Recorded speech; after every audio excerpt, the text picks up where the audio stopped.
Hey guys, welcome to Talking Sense. I have Brandon here. He's from our West Little Rock office, and he is going to be joining me today. We've had clients approach us from time to time, with this investment idea they heard about, usually off the internet, and requesting our feedback. So we felt like it would be really good to talk about what process we go through to determine whether it's right for them or not. And the first part of that we're going to talk about is what today's episode is about, which is it investing or is it more speculative? Many don't know what that means. Speculative is not a word that I use in my day-to-day vocabulary. So we thought that, using this episode to clarify that and help you guys understand how to do that filter yourselves might be beneficial to you as you're going through looking at things and trying to make a decision if it's right for you. So first thing you've got to do is separate those two investment types and understand them. So let's start with investments, things that we would call investments. Now, to be clear, this is not the broad investments, but when we're taking things that you could invest in and we're breaking it into two categories, speculative or investment, purpose, that's really the focus we have here. Just to be clear, we're not defining it, but we're kind of giving you our approach. Yeah. Investment is going to be something that you have a little bit longer timeline on. We always talk to clients about the timeline that they have for their money. If it's going to be short term, you'll often go into bonds and fixed products. You're going to have a little bit less risk, probably no risk, and a little bit less long-term reward because of that. Mm-hmm. And then, you have equities. So equities tend to have moderate to higher risk depending on what kind it is. But they also have a higher long-term reward potential. Keyword here is potential because we have to understand all investments have risk. All of them have different varying degrees of that risk and different types of risk. But they do have, you can kind of understand the level of risk you're likely to walk into based on the type it is. And it can be spread out through diversification, which is something we'll talk a little bit more about later. So, your investments, longer term goals typically, or longer term process, the products. And we're not trying to jump in and out, things like that. But when we get into speculative investment, that tends to be a short term situation where you're hopping in, you're hopping out. A lot of people who are day traders are speculative investors. They're speculating, they're guessing where something might go. There's a higher risk, higher potential return, supposedly, if you do it right. A lot of people struggle with that, but there's also the potential of total loss. Yeah. I think we see that it tends to be trends, especially with social media growing and my age group. We see lots of people post on social media and they have the ability to move all kinds of things, whether it's Bitcoin or stocks up and down. And so they can say something on the internet and it just goes crazy. And so it tends to be a quick trend and people get in too late. They jump in at the top and then they end up not getting the returns that maybe some of those people that are posting did. Well, and we talked about one that's kind of doing that again today. We talked about GameStop back in like 2020 or 2021. I don't remember which one. It got in the news that this was just being blown up. The stock price was just driving because the stock market is as much driven by the value as it is demand. So a company's value could be way below what you're currently paying if it's driven just purely on demand, where people are just buying it up in droves. And what can happen if someone is saying, hey, I've bought XYZ stock, you should too, is you buying it now drives up the price so that I can sell it at a higher price before it dips back down to what it's actually worth. And some people misinterpret volatility with that as well. There have been times where the market was way overpriced because of demand, and then it had to correct back down to what it really is. And people go, oh, well, the market dipped. No, you just bought it too high. It just, the market's going to do that, has to correct the ship from time to time.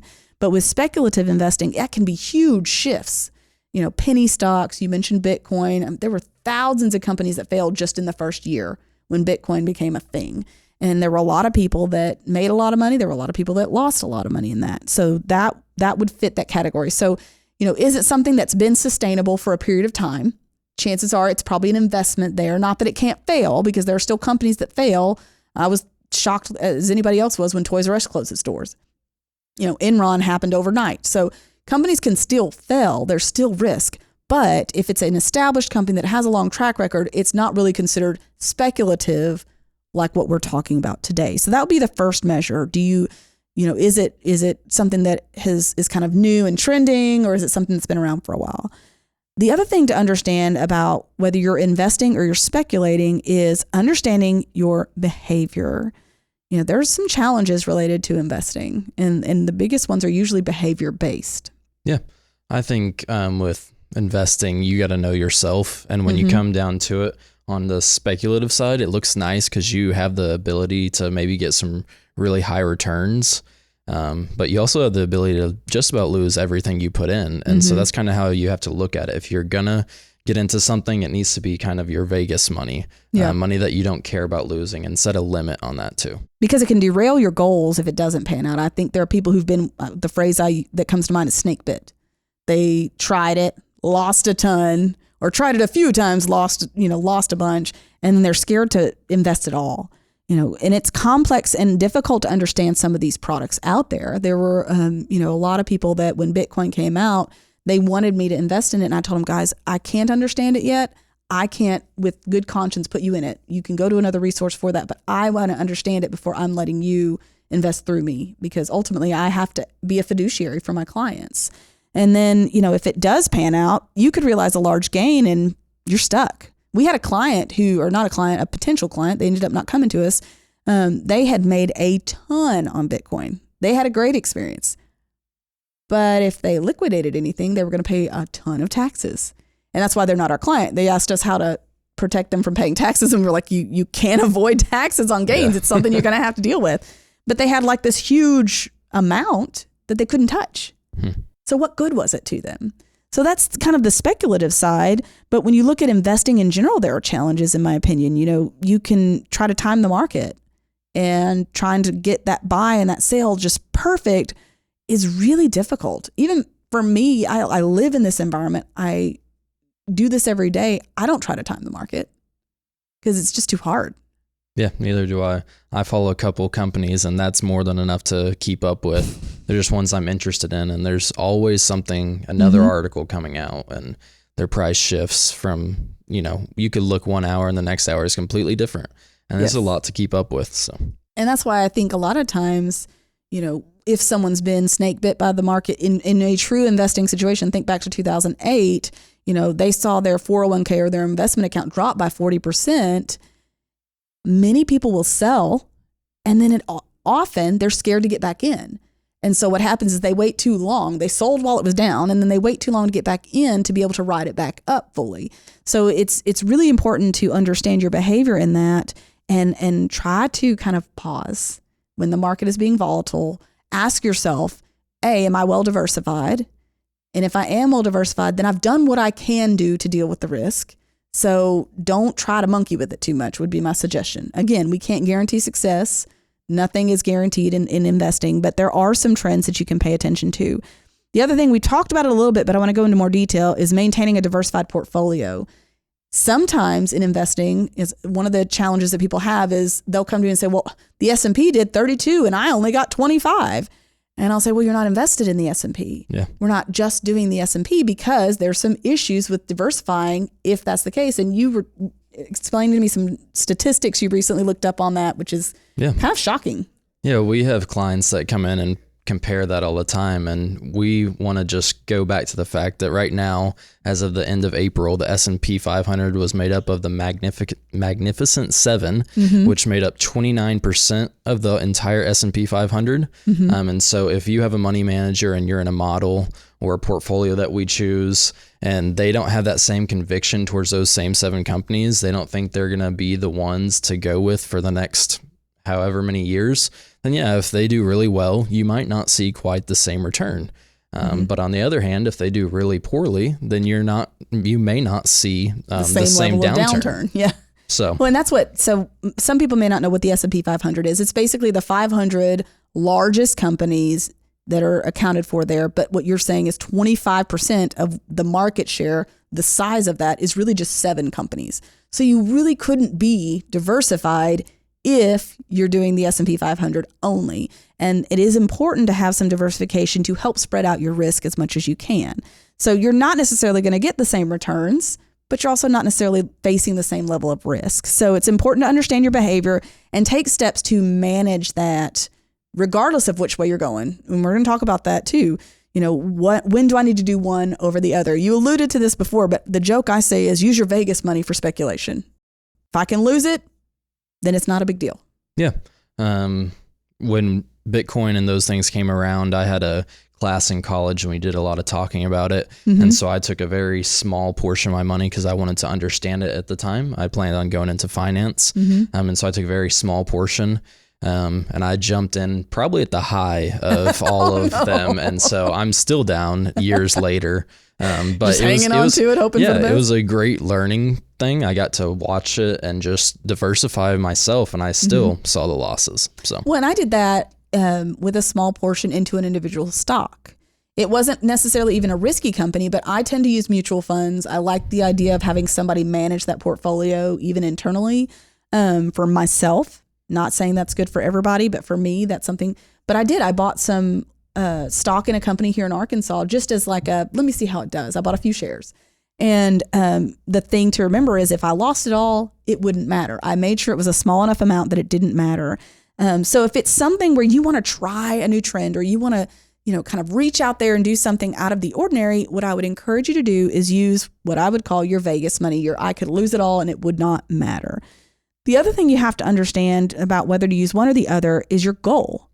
Because if you've got goals that are long-term goals that are significant to you, taking a speculative investment and trying to meet that is really probably not the best plan. Like if you're trying to save for a down payment on a home, Bitcoin may not be the place to invest. I don't know. What do you think? Yeah, probably not. When we make our plans for our clients, we use the bucketing strategy that we've talked about on here a lot, and we use very conservative rates of return because we are outcome based. We want to make sure that we get you that income that you need in retirement, and we don't want to use a speculative like return and say, well, if we could get this, by chance, then we could make your retirement work. We want to know that when you get to retirement, you have the money you need to meet those basic needs in retirement and also have a good one. And I think the other thing to be very mindful of is recency bias. It's something where, like, if something good happens, you assume something good's going to continue happening, or if something bad happens, you assume it's always going to be that way. We all have bias when it comes to our investment journeys and our experiences, but we have to be cautious of letting that dictate our decision making. In a down market or soon thereafter, that we talked about this before, it's hard for people to get back in. And when we have up markets, people just go crazy sometimes. They're like, oh, the market's up, I got to buy in. Well, you're buying at the high. So should you dollar cost average? Should you put a little bit in at a time? Of course, you should keep that consistency, but don't go dropping a lump sum into something because some person on TikTok told you to do it, please. There are better ways to plan ahead for your future and get to the place you're trying to get to.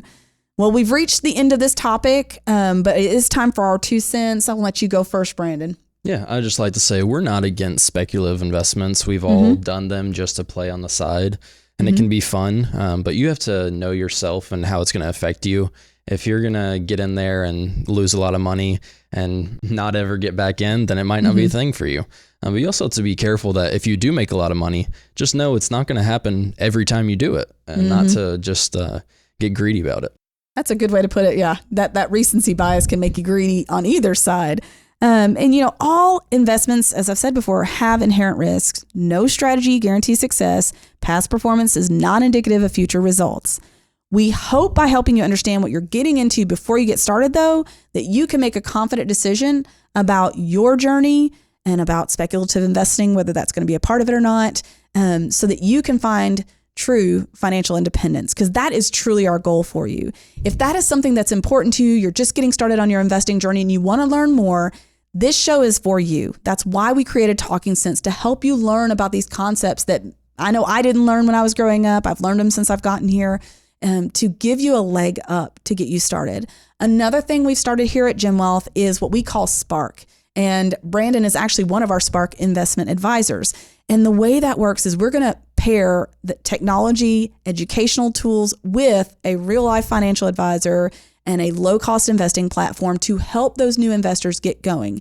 If you're interested in scheduling your initial with a Spark advisor, I would love for you to shoot an email to spark@getreadyforthefuture.com. And if you've enjoyed today's content and you want to learn more, make sure that you like, follow, subscribe, so you're getting these notifications about each new episode as it comes out.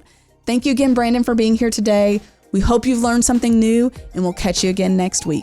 Thanks for listening to Talking Sense. And if you like what you hear, make sure and subscribe to the podcast to get all the newest episodes. The Jim Wealth team is available to you 24/7 at info@getreadyforthefuture.com or by calling our offices at 866-653-PLAN. That's 866-653-7526. And while we like to have fun here, we're also financial advisors, and that means disclosures. You should personally consult a financial advisor before making any investment, and no strategy can assure success. Securities offered through LPL Financial, member FINRA SIPC. Investment advice offered through Independent Advisor Alliance. Independent Advisor Alliance and Jim Wealth Financial Advisors are separate entities from LPL Financial.